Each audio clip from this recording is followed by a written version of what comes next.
Bonjour à tous, donc je me présente, Franck Freyer, je dirige CompuGroup Médical en France. Euh, et euh, et j'ai fait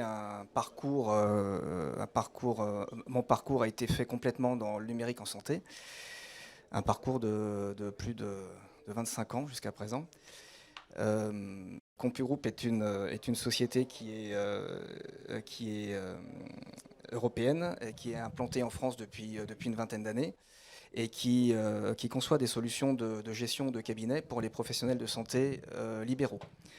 Ces solutions de gestion de cabinet, elles ont la particularité d'être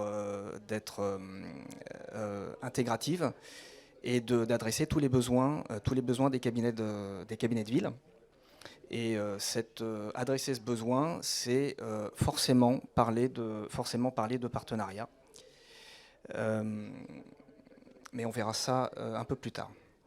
Donc concernant CompuGroup Médical est leader du marché français sur la médecine et sur la médecine ambulatoire notamment, avec 40 000 médecins en ville et pour un total de 90 000 professionnels de santé équipés en France avec nos solutions. Donc CompuGroup Médical est véritablement le leader du marché sur ces solutions-là. Alors le marché de la e-santé, là vous reconnaissez la maison qui figure la feuille de route e-santé, on la connaît tous. Et ce que j'ai voulu montrer au travers de ce slide qui est très caricatural, ce que j'ai voulu montrer, c'est illustrer la complexité et surtout la richesse de l'écosystème. Puisque pour adresser ce marché, on a environ une soixantaine d'éditeurs qui adressent avec des solutions de gestion de cabinet les professionnels de santé libéraux, les médecins généralistes, les médecins spécialistes, les kinés, les infirmières et tous les professionnels de santé libéraux. Et puis on a référencé par le GIE Sésame Vital et qui adresse tous ces professionnels, on a 700 produits qui sont tous assez techniques ou qui requièrent des normes assez fines. Et au travers de tout ça, on a encore 400 startups, selon les derniers mappings, qui font des innovations et qui essayent de rénover ce secteur. Donc vous voyez que c'est un secteur qui est extrêmement complexe et qui est très riche.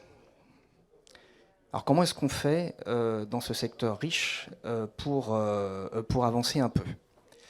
On a à la fois des opportunités et des chances. Vous voyez ici qu'il y a, j'ai figuré trois streams majeurs, la feuille de route e-santé, l'avis des éditeurs et puis les startups. En ce qui concerne les éditeurs, les 60 éditeurs, on est fortement embolisé. Et on aime ça, mais on travaille que là-dessus, sur la mise en œuvre du Ségur de la santé. Donc le volet numérique du Ségur de la santé qui nous prend des investissements très importants. Et ça pendant une période de temps qui va être probablement de 2 voire 3 ans. Alors c'est la préparation de l'avenir, c'est un investissement clé, mais en même temps, pendant ce temps-là, nous, on n'est pas forcément en capacité de faire des investissements très significatifs dans l'innovation. Et donc, ce qui est intéressant, c'est de voir quand dans la bulle qui est des startups, là se situe un bouillonnement d'innovation qui est extrêmement prometteur et qui a déjà irrigué le marché avec des solutions incroyables. Et donc on voit bien que pendant que nous, éditeurs, on est préoccupés par la mise en œuvre des fondamentaux de la feuille de route e-santé, et ben pendant ce temps-là, les startups peuvent s'occuper de faire leur métier et en particulier de nous irriguer en innovation. Alors c'est un peu caricatural, mais il y a un peu de ça quand même. Et si on arrive à combiner tout ça, si on arrive à travailler ensemble, ce qui est une nécessité, alors on pourra accélérer l'innovation en santé en France. Alors comment est-ce qu'on peut, nous en tant qu'éditeurs, comment est-ce qu'on peut, et c'est le cœur du sujet, comment est-ce qu'on peut effectivement accélérer l'innovation? Eh bien, on a conçu une plateforme de nouvelle génération qu'on a appelée du joli petit nom de NICE. NICE pour Next Ambulatory Information System. Et cette plateforme est hautement modulaire et est constituée de briques. Et la particularité de la plateforme, c'est finalement plutôt son organisation. C'est-à-dire que vous ne voyez pas un schéma technique qui est hautement innovant. Toutes les plateformes se ressemblent plus ou moins.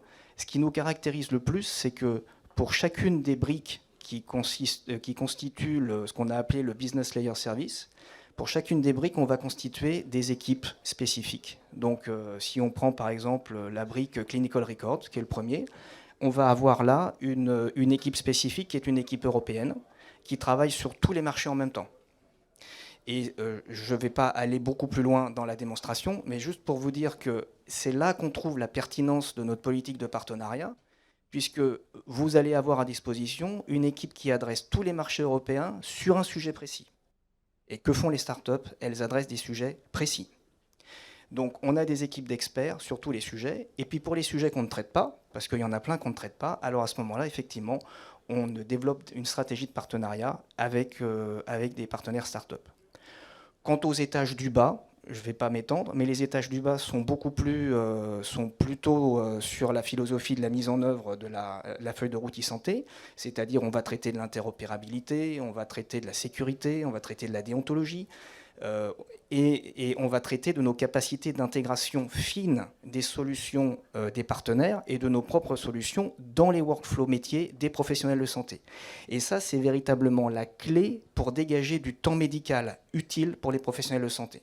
Les professionnels de santé, aujourd'hui, ont trop d'applications sur leur poste de travail et il faut leur proposer des solutions beaucoup plus simples qui intègrent l'innovation et qui sont en mesure de voir cette innovation délivrée de manière fluide au sein des logiciels et au cœur des workflows. Donc c'est le concept principal que l'on met en œuvre. Et cette plateforme, bien entendu, a une dimension européenne, comme je le disais, et ça va être l'outil principal avec l'organisation et les équipes qui vont avec, qui vont nous permettre d'accélérer l'innovation industrielle en matière de e-santé. Et maintenant, laissez-moi vous parler pour finir d'un exemple qui me tient à cœur. C'est le projet Aiolos. Le projet Aiolos, ça illustre parfaitement bien ce que j'essaie d'expliquer rapidement. C'est un projet qui va permettre de détecter des épisodes épidémiques sur des pathogènes respiratoires, comme le Covid, ouais, c'est beaucoup plus simple dit comme ça, et qui va permettre de détecter très en amont ces épisodes épidémiques, qui va permettre de délivrer des dashboards aux autorités de santé, qui vont leur permettre de mettre en place des politiques pour réagir.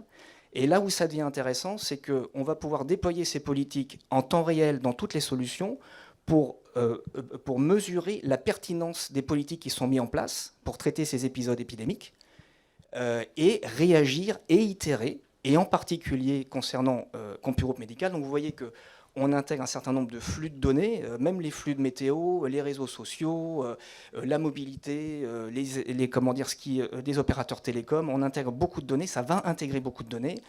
Et au travers de l'intelligence artificielle et aussi du deep learning, on va pouvoir modéliser et puis faire des tableaux de bord. Bon. Ce qui est intéressant, c'est que du point de vue de CompuGroup Médical, donc qui est un des partenaires que vous voyez là, un des partenaires du consortium, Aiolos, eh bien, on va pouvoir réagir en direct dans les logiciels de gestion de cabinet, cette fois-ci des médecins de ville, pour leur proposer des formulaires adaptés en temps réel pour essayer d'affiner les politiques de prise en charge. Voilà. Donc c'est un exemple qui est absolument étourdissant, parce que grosso modo, qu'est-ce que ça veut dire? Ça veut dire que si demain il y a une épidémie de type Covid qui se repointe, alors il y aura moins de morts. C'est ça que ça veut dire. Parce que notre réaction sera plus rapide, elle sera plus adaptée, et on sera en mesure de la recalibrer en fonction des effets.